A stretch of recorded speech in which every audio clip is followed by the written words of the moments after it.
Cursed Radio Predictions.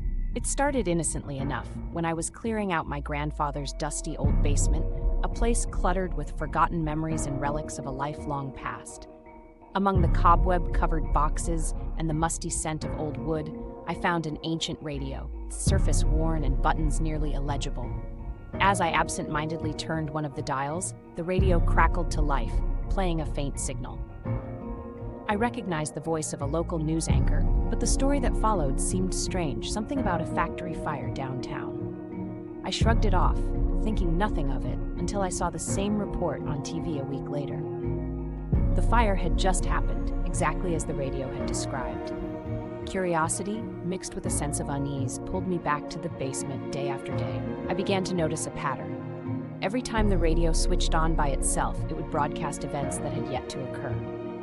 A car accident, a political scandal, the sudden disappearance of a local child, all played out on the radio before they transpired in reality. Each prediction was eerily accurate, and the more I listened, the more I felt trapped in a web of foreboding knowledge. I became obsessed, jotting down the details in a notebook, trying to piece together the pattern and understand why this was happening to me. One night, as I lay in bed, the radio blared at full volume, a jarring contrast to the silence of the house.